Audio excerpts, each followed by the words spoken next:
Kapod mantiere mane wachno endo motenore koda zoning en ni oganda e kaunti ma Migori bende wuok oko kendo kwedo mokalo wach mar zoning ma bende gibuono mar bir kata giwacho ni gibiro buono dhi e debe ponono wachno endo mar zoning koro ni to ibiro chuni godo kod jokanyo mag ODM kotelnegi koda Charles Osewe ma bende en jatend kweth mathoth e od endo kata e bunge la wananchi ma Migori kono giyango ni ok en gino endo makare ka ichuno jopiny kod jotelo go ma ok gidwa ka giyango ni thoth jotelo madwaro wach mar zoning gin mago magie thuolo ni ndi ok nyal siemo dongruoge ma gisetimo ne jopiny nyaka ne gichak bedo e apisi.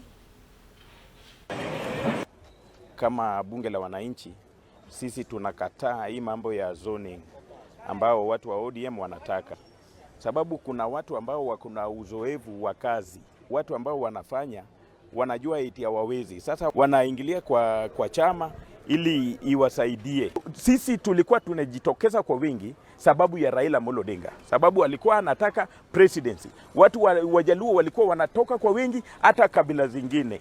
Na hii mambo ya zoning ikifanyika, nilikuwa na mtu wangu ambao napenda, hata kama ni MP, hata kama ni governor, na ameachwa nje. Sitatoka eti niende nipige kura na huyu mtu ambaye nilikuwa napenda ameachwa nje. Sitatoka. Tunajua ile kitu ambayo inawasumbua, wameogopa. Wanaogopa nini? Si wawache UDA ingie kati yetu sisi na hata ODM pia.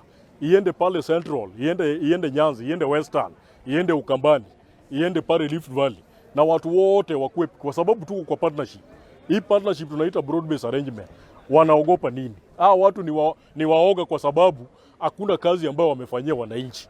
Ndio maana wanataka hii zoning. Hata tunawajua wale leaders ambao wanataka mambo ya zoning.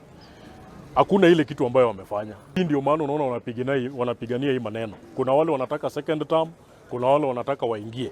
Na wanajua zoning ikifanywa watakuwa na kazi rahisi sana kuingia mahali ambao wanataka. Hii ni kati yako na wananchi.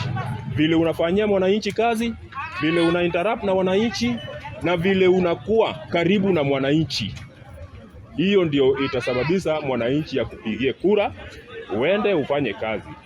Sasa sisi kama wananchi tunataka eti tu freedom ikue.